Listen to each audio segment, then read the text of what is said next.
शब्दांचा खेळ Helen Keller. ये पाठ हेलन केलर के जीवन के आधार पर है।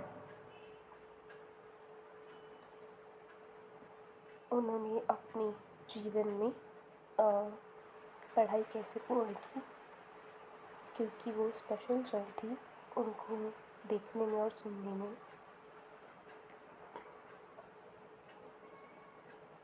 तकलीफ थी।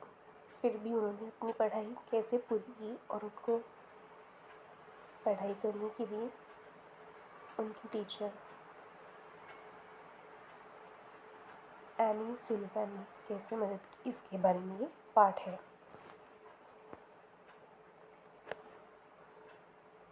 प्रस्तुत उतारा माझी जीवन कहानी हेलन केलर।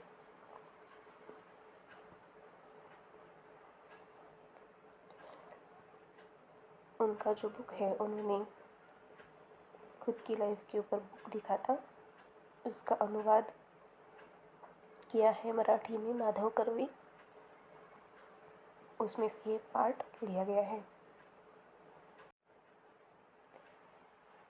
अभी हम पाठ पढ़ना शुरू करते हैं। माझ्या आठवणीतला आयुष्यातला सगळ्यात महत्त्वाचा दिवस म्हणजे माझ्या बाई ॲनी मॅन्सफिल्ड सुलिव्हॅन मला शिकवायला आला तो दिवस। दोन अगदी परस्पर विरोधी, मतलब अपोजिट, परस्पर विरोधी यानी ऑपोजिट आयुष्य कशी एकत्र येतात याचं मला नवल वाटतं। वो कह रहे कि मेरे जीवन का, आयुष्यातला मतलब जीवन का, आठवणीतला, मेरी यादों का सबसे महत्त्वाचा मतलब इम्पॉर्टेंट दिवस, दिन कौन सा है जब मेरी टीचर एनी मॅन्सफिल्ड सुलिव्हन मला शिकवायला आल्या, मुझे पढ़ाने आई वो दिवस। दोन अगदी परस्पर विरोधी, मतलब दोनों ऑपोजिट आयुष्य यानी जीवन, लाइफ कशी एकत्र येतात, कैसे साथ आती है, याचं मला नवल वाटतं। नवल वाटणे वाक्यप्रयोग है। नवल वाटणे म्हणजेच आश्चर्य वाटणे। तो वो कह रही है कि पूरी दो अलग अलग ऑपोजिट जो जीवन है वो एक साथ कैसे आ सकती है, यानी कि वो खुद को बोल रही है कि वो सुन नहीं सकती, देख नहीं सकती, लेकिन उनकी जो टीचर है वो तो सुन भी सकती है, देख भी सकती है। तो वो दोनों ऑपोजिट है, और ऐसे दोनों ऑपोजिट अलग परस्पर विरोधी जीवन, आयुष्य एक साथ कैसे आती है, इसका मुझे आश्चर्य लग रहा है। 3 मार्च 1887, वो कौन सा दिन था, उसकी डेट क्या थी, वो दी है 3 मार्च 1887, 1887। मला 8वें वर्ष लागायला 3 महीने बाकी होते, मतलब वो 8 साल के होने के लिए 3 महीने बाकी थे।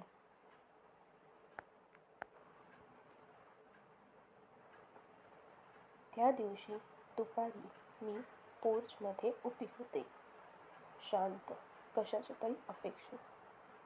वो कह रही है कि उस दिन, त्या दिवशी दोपहरी, दोपहर को मैं पोर्च में, यानी घर के बाहर का जो जगह होती है, जैसे पुराने घरों में दरवाजे के सामने थोड़ी सी जगह होती है, तो उसे हम बोलेंगे पोर्च, जहाँ पे बैठ के जहाँ पे झूला होता है कुछ लोगों के यहाँ पे, या फिर बैठ के चाय वगैरह पीते हैं, उसे पोर्च कहते हैं। तो वहाँ पे वो खड़े थे और शांति से खड़ी थी, किसी की राह देख रही थी।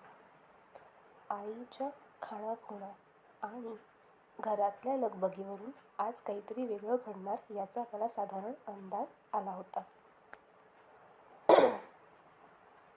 उनकी माँ जो है वो क्या कर रही थी, यहाँ वहाँ इशारे कर रही थी, खाना खुणा यानी इशारे कर रही थी, कुछ काम कर रही थी, और घरातल्या लगबगीवरून, लगबग मतलब बहुत जल्दी जल्दी से यहाँ वहाँ सब काम कर रही थी, बहुत जल्दी जल्दी में थी। इसकी वजह से उन्होंने उस इशारे से समझ लिया कि आज कुछ अलग होने वाला है, उसका अंदाज़ा लगा दिया. म्हणून मी दारापाशी जाऊन पायऱ्यांवर वाट पाहत रहे.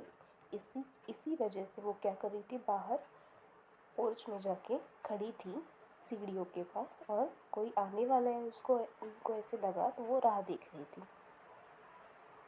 अचानक पोर्च झाकून टाकणाऱ्या हनीसिकल वेलीच्या जाळ्यामधून ऊन वाट काढत आलं आणि माझ्या उंचावलेल्या चेहऱ्यावर पसरलं. अचानक वो जो पोर्च था, जो पूरा वेल रहती है ना, उससे ढक गया था. हनीसिकल वेल, उसके बीच में से धूप आ रही थी और उनके चेहरे पे पूरी छा गई. न कळतच माझी बोटं बाजूच्या सवयीच्या पानांवरून आणि वसंत ऋतूचं स्वागत करायलाच उमलाव्या तशा कळ्यांवरून फिरली. उस वेल को देख के उन्होंने क्या किया, वो जो पत्ते थे और फूल थे उनके ऊपर से हाथ घुमाया, और तब वसंत ऋतू था और क्या हो रहा था, सारी कलियां खिल रही थी. भविष्यात माझ्यासाठी काय चमत्कार लिहून ठेवलाय याची काही मला कल्पना नव्हती. भविष्य में मेरे साथ कुछ चमत्कार होने वाला है, इसकी मुझे कानो कान खबर नहीं थी, मुझे कल्पना भी नहीं थी.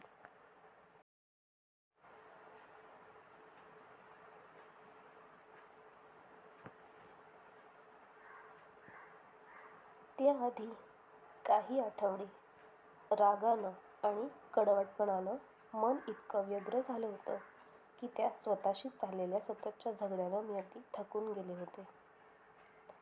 वो कह रही है कि उसके पहले, मतलब उनकी टीचर आने से कुछ हफ्ते पहले, आठवडे मतलब हफ्ते, कुछ हफ्ते पहले रागानं मतलब गुस्से में आणि कडवटपणानं मन इतकं व्यग्र झालं होतं, मतलब उनके मन में इतनी कड़वाहट थी और गुस्सा था.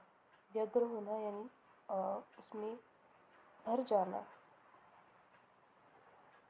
उनके मन में गुस्सा और कड़वाहट भरी हुई थी, क्योंकि मुझसे ही मेरे मन के अंदर झगड़ा शुरू था और उसकी वजह से मैं बहुत थक गई थी, ऐसा वो बोल रही है. दाट धुकं असतानाही तुम्ही कधी समुद्रावर गेलात? अशा वेळी वाटतं सहज स्पर्श करता येईल अशा पांढऱ्या अंधारानं आपल्याला वेढलंय, आणि तशा धुक्यातून जहाज वाट काढत किनाऱ्याच्या दिशेने येत असतं. किनारा गाठेपर्यंत ताण असतो, छाती धडधडत असते. वाटतं आता काय होणार. शिक्षणाला सुरुवात होणारी माझी अवस्था त्या धुक्यात सापडलेल्या जहाजासारखी होती. अभी वो अपने मन के भावनाओं को बता रही है कि जैसे अगर समुंदर है, हम समंदर में सफ़र कर रहे हैं और वहाँ पे बहुत धुक है, मतलब फॉग है, और ऐसे हालत में हमें वो जहाज़ आगे जा रहा है, हमें पता नहीं कि आगे क्या है, क्या होने वाला है. बस हम किनारे की तरफ उस दिशा में आगे जा रहे हैं. वो किनारा जब तक आ नहीं जाता तब तक हम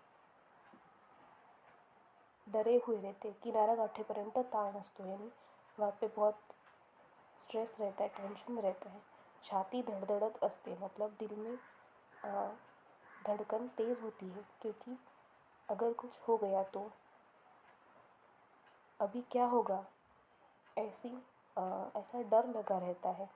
तो उनकी जब टीचर आने वाली थी तो उसके पहले उनकी मन की हालत ऐसी थी कि अभी क्या होगा, नहीं मुझे सुनाई देता है, नहीं मुझे दिखाई देता है, तो मैं कैसे पढ़ूंगी, वो मुझे क्या सिखाएंगी, कैसे सिखाएंगी, क्या मैं ये कर पाऊंगी, ये सब डर उनके मन में था. फरक इतकाच की माझ्याकडे होकायंत्र वगैरे काहीच नव्हतं आणि बंदर किती जवळ आलं आहे तेही कळायला मार्ग नव्हता. वो बोल रही है कि फ़र्क इतना ही है कि मेरे पास होकायंत्र यानी कंपास, जिससे डायरेक्शन का पता चलता है, नॉर्थ साउथ ईस्ट वेस्ट, उसको मराठी में बोलते हैं होकायंत्र, तो वो नहीं था. और बंदर मतलब किनारा कितना पास है वो भी पता नाही चल रहा था. प्रकाश, प्रकाश हवाय मला, असं माझ्या आत्म्याचं निशब्द आक्रंदन चालायचं. आक्रंदन यानी आक्रोश. उनकी आत्मा बोल रही थी प्रकाश यानी मुझे डायरेक्शन चाहिए, मुझे प्रकाश चाहिए, मुझे डायरेक्शन चाहिए, मुझे देखना है ताकि मुझे समझ में आ सके कि आगे क्या होने वाला है. नेमका त्याच हव्याशा क्षणी प्रेमाच्या प्रकाशात मी धावून निघाले. और ऐसे ही क्षणी मतलब ऐसे ही सिचुएशन में, ऐसे ही टाइम पे मुझे क्या मिला, कोई प्रेम करने वाला मिला. वो कौन था? माझ्याजवळ कुणीतरी येतंय असं मला जाणवलं. उनके पास कोई आ रहा है ऐसे उनको लगा.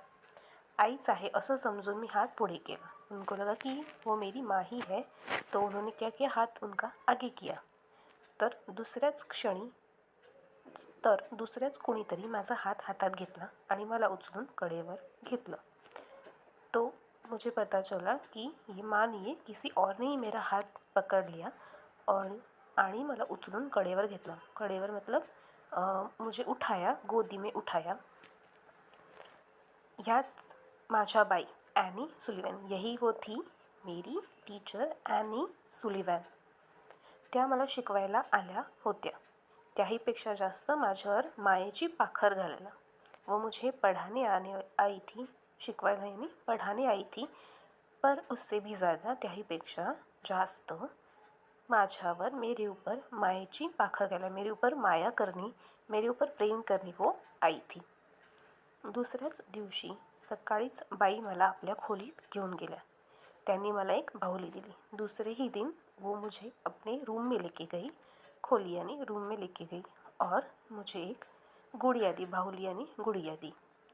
पर्किन्स इन्स्टिट्यूशन मधल्या अंध मुलांनी माझ्यासाठी ही भेट पाठवली होती. पर्किन्स इंस्टीट्यूशन नाम की एक इंस्टीट्यूशन है जहाँ पे ऐसे स्पेशल वाले बच्चे पढ़ते हैं. वहाँ जो पढ़ने वाले अंध बच्चे हैं उन्होंने ये भेंट मेरे लिए भेजी थी. बाहुली लॉरा ब्रिजमननं सजवली होती. बाहुली लॉरा ब्रिजमननं सजवली होती मतलब लॉरा ब्रिजमन नाम की एक लड़की है, उसने वो बनाई थी, सजाई थी. अर्थात हे सगळं मला कालांतराने कळलं. वो बोल रही ये सब मुझे बाद में पता चला. थोडा वेळ मी या बाहुलीशी खेळल्यावर बाईंनी बोटांनी हळूच माझ्या हातावर अक्षरं जुळवली. थोड़ी देर में उस गुड़िया के साथ खेलने के बाद जो टीचर थी उन्होंने अपनी उंगली से मेरे हाथ के ऊपर लेटर्स लिखे, अक्षर जुड़े लेटर्स लिखे DOLL. हा बोटांचा खेळ मला फार आवडला. मुझे लगा उसको लगा कि वो उसके साथ खेल रही है, तो उनको बहुत मज़ा आने लगा कि वो मेरे साथ खेल रही है.